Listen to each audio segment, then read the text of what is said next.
Hello, this is Pastor Tony Denbach again, and we're dealing with session two, which is on worldview, and this is part one. We're talking about what we believe and why it matters, and where this fits into marriage. And so I want to talk about this question of worldview. And a lot of times when I broach this subject, people look at me funny because they don't really know what a worldview is. I want to explain it. A worldview is it's something that everyone has, even if we don't understand that we have one. It's very simply the lens through which we interpret everything that happens around us. So we all have one. We have developed our worldview largely through what we have experienced in our lives, perhaps what we have been taught, what we have read, what we have thought about, and we have come to conclusions about the world and the way that it works and what we believe. And so that becomes our worldview. And we can understand that we all have a different worldview by this. If you were sitting in a Tim Hortons coffee shop, and across the restaurant you saw somebody who was reading a newspaper and you were reading the same newspaper and you happened to be reading the same article, chances are you could read that same article and you would both arrive at different conclusions, even though you were reading the exact same thing. And the reason for that is you interpret that article through your own lens, through your own worldview. Now, that's great, but as you're getting married, you are coming together with someone else who has their own worldview. And what I want to talk about is, I want to encourage you to do today, is to begin to talk about your worldview, how you see the world. Now, some of you may have already done some of this, but I want to go a little deeper, and I want to give you a framework with which to do this. And it's a very simple framework, actually, and it comes from a man by the name of Ravi Zacharias. He uses this quite often, and he basically uses a framework of four basic questions that we can use to interpret our worldview and whether or not it's accurate.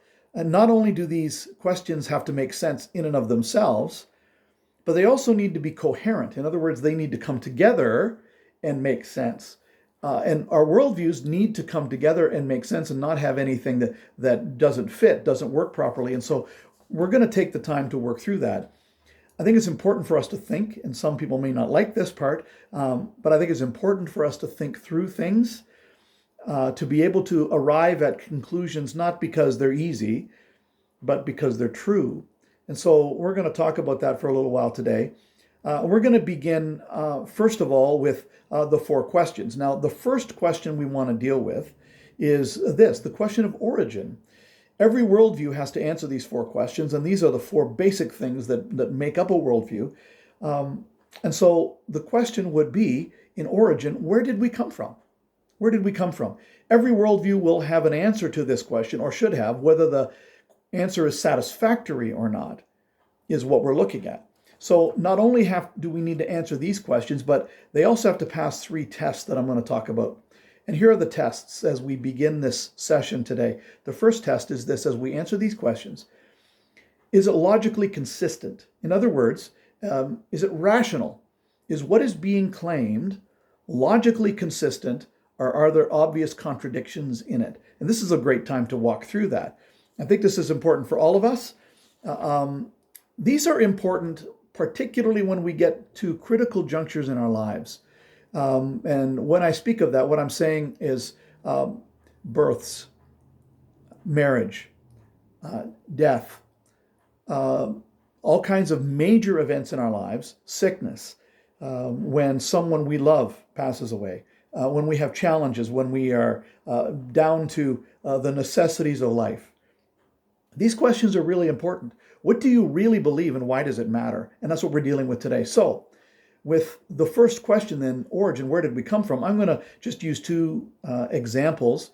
The first one would be a Christian one, and the reason for that is I'm a pastor, so obviously I'm fairly familiar with this one. I should be able to give an answer for this. And the second one would be probably a very common worldview for us in our day and age, and that is naturalism. And so I'll explain what that is in a moment.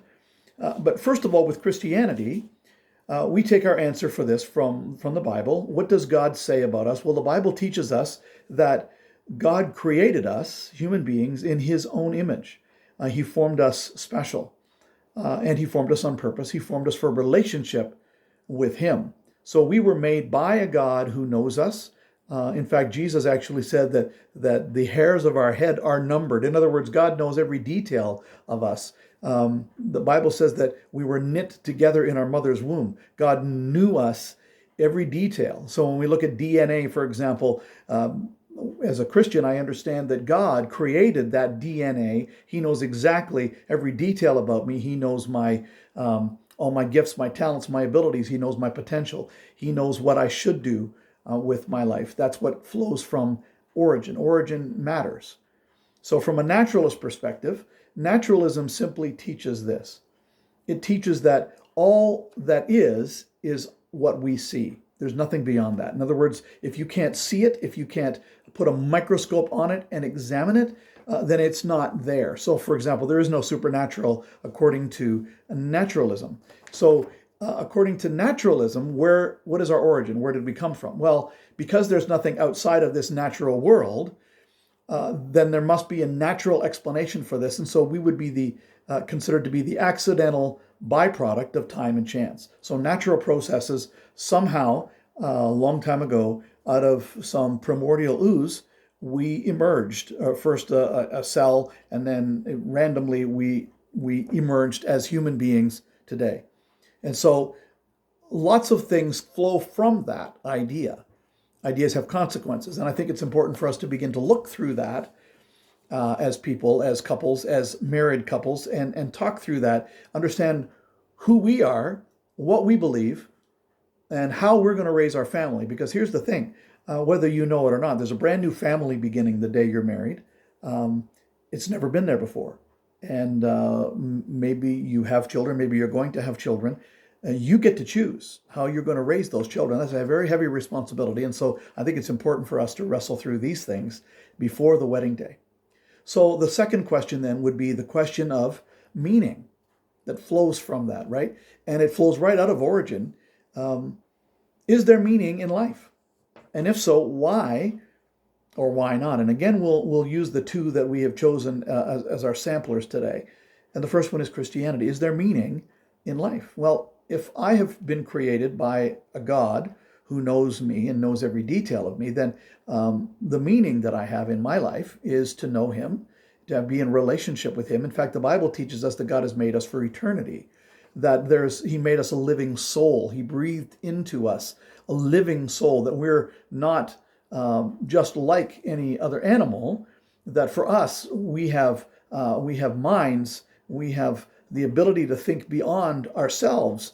We contemplate things. We contemplate the universe. We look at the moon and wonder what it would be like to travel there.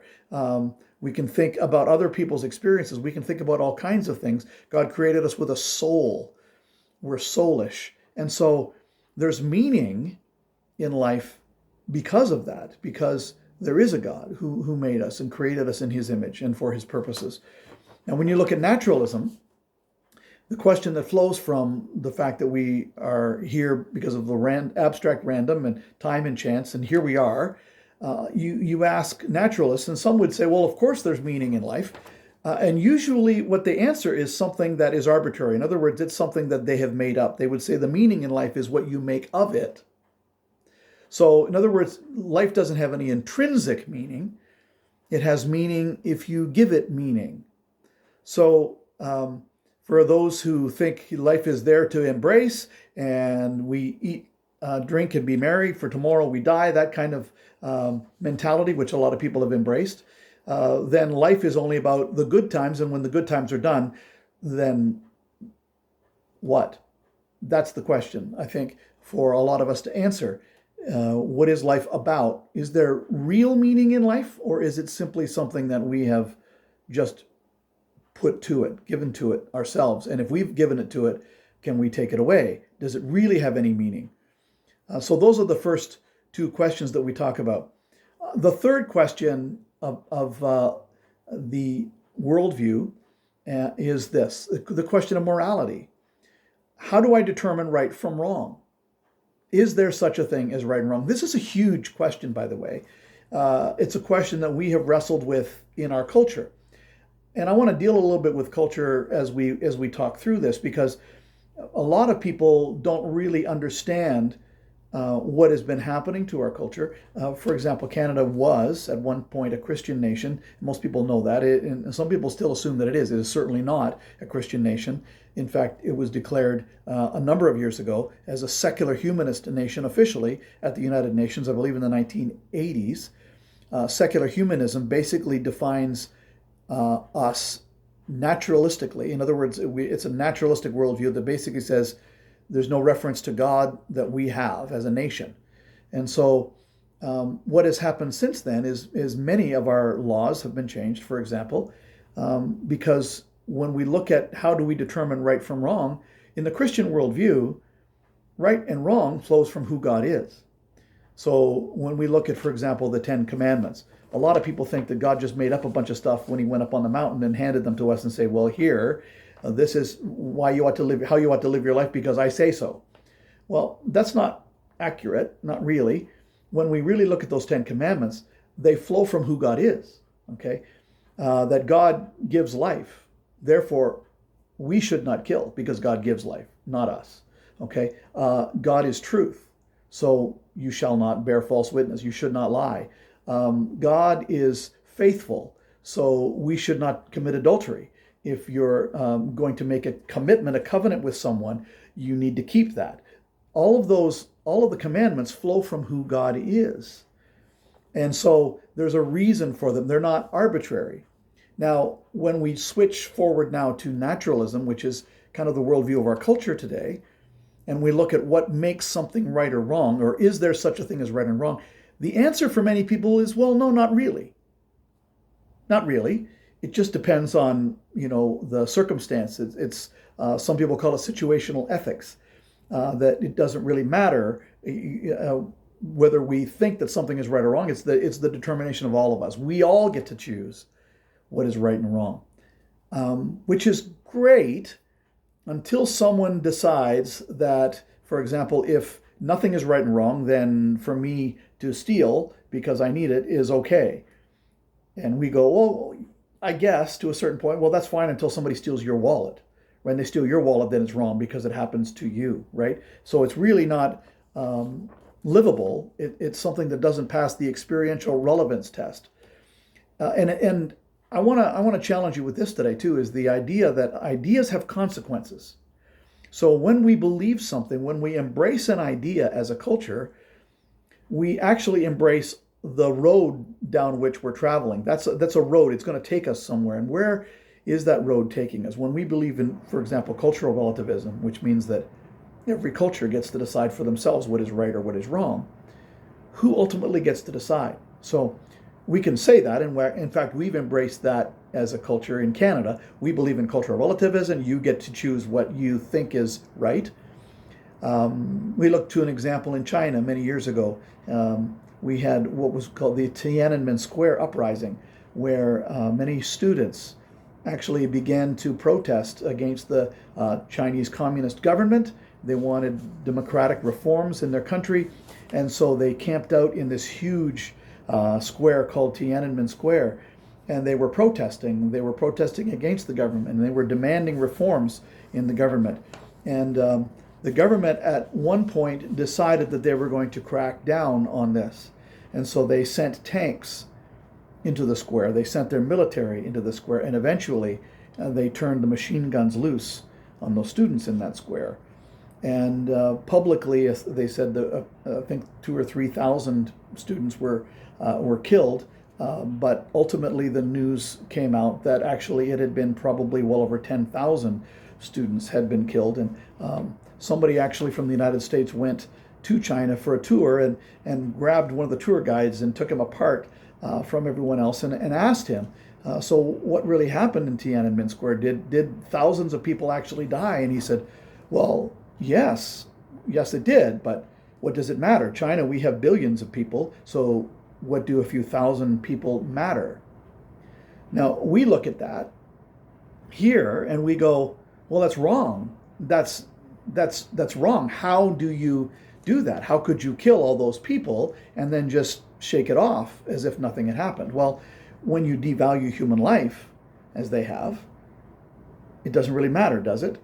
And when cultural relativism, we have no right to judge them for what they have done. And yet we think about that and we go, well, can we really live with that? I don't think we can. We talk about universal human rights. In fact, we talk about human rights a lot nowadays. Everyone has the right to this, that, or the other thing. Well, what makes those rights universal, right? It's interesting that when you look at the United States, for example, the United States, when they go back to the Declaration of Independence, one of the things that they said is that we hold these things to be self-evident. Okay? In other words, these things are obvious, that we are endowed by our Creator, right, with these rights. And so for them, as they established the United States based on the foundation of Christian worldview, the rights flowed from the fact that we were created by God, and because of that, we have rights. God gave us rights to life, liberty, and the pursuit of happiness, etc., and those kinds of things. Now, we have to ask the question, can we arbitrarily give rights without a foundation to give them? That's the question, right? And how can we create morality when we don't have a standard by which to measure that morality? And that's a real question for us. When you are parenting children, for example, and you begin to tell them this is right and this is wrong, what makes something right or wrong? Is it because I said so? You would remember, because it wouldn't be so long ago for you, that you were being raised by your parents. Maybe you were teenagers. And if your parents just told you, well, because I said so, what does that make you want to do? It always makes you want to rebel against that. That's not a good answer. So the question then remains, from naturalism, how do we determine morality? Is there such a thing as right or wrong, or is it just my opinion versus your opinion? And if it is my opinion versus your opinion, who wins? In the world, generally speaking, the person who wins, or the country who wins, is the country with the biggest stick. At the end of World War II, it came time to tally things up at the end of the war. In other words, to bring some of the Nazi leadership to account for what they had done, the crimes against humanity, the horrible death camps, for example, the concentration camps in which 6 million Jews had been killed, and many, many other people. And the question that was asked of those who were putting them on trial by the Nazis was, on what basis are you judging us? Because everything that the Nazis had done was legal. They had changed the laws first in their country so that what they did was legal. Now, we would look at that and we go, yeah, but those things are wrong. Those things were immoral. Again, we go back to the question, what makes those things immoral? And isn't that really the question? I think it's a very important question for us to ask. So that's the second question, is morality. Now, the third question is this. It's the question of destiny. And that simply is this. Where are we going? What is the end result of our lives? Now, you guys might not be too focused on this right now because you're beginning. You're just beginning your marriage. You're looking forward to a long and happy life together, and that's wonderful. But there's going to come a point when you're maybe around my age, I'm 57, and you start thinking about, where do we go from here? My father passed away at 62. Well, if I follow in his steps, I got 5 years. I hope I'm going to live longer than that, but you never know. So the question then comes, what happens after that? What happens when we die? Is that important? I think it is important. In fact, I deal with a lot of people on their deathbed. I have the privilege of being with a lot of people when they're passing away. And a lot of times, this is the question that is going through their minds. Even if they've never understood it, even if they've never asked it, when we get to this stage in our lives, we begin to ask that question. So I want to challenge you to ask that question now, to begin to ask that question so that we can build our life on the proper foundation. You can begin to build your family on the proper foundation. And that's really what the worldview question is talking about. See, with the biblical worldview, with the Christian worldview, when we say, where are we going? It really depends on their choices. The Bible teaches us that if we have a relationship with God through Jesus Christ, Jesus came to give his life for us. If we believe that, and if we respond to that invitation, then God has prepared a place for us.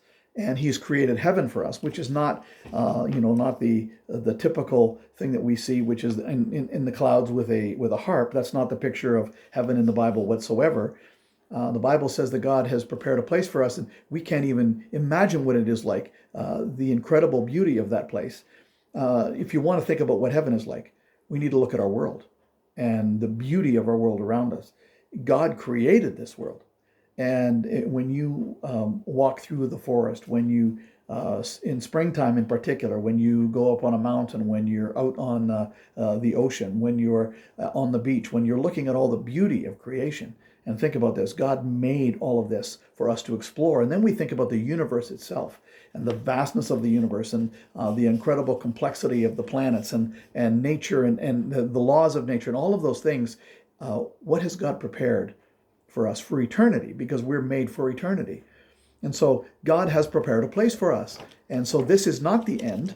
And very rarely, in fact, I don't know if I've ever come across anyone at the moment of their death who would say, okay, well, it's all right, I'm going to die and it's over, when they're dying. Now, they may say that earlier in their life, but something happens near the end. There's something within us that recognizes, no, this is not the end.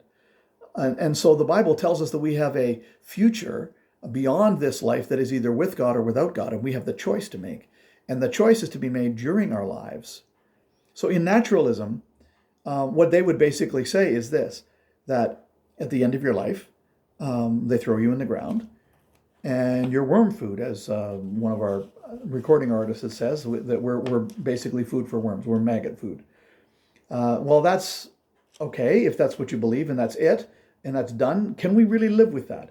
And my answer would be mostly no. What I have found in my experience is that near the end of our lives, people always go, wait a second, there's got to be more than this. And C.S. Lewis kind of said it like this. He said, you know what? If there's something in me that cannot be resolved, if there's a hunger in me, that means that there was an appetite created in me. If there was an appetite in me, then it's for something that is real. And so what C.S. Lewis was saying is that if there's an appetite in me for something beyond this world, for eternity, somebody created that in me. Why is it there at all? If I have, for example, a thirst, it's because there's drink. If I hunger, it's because there's food. Okay.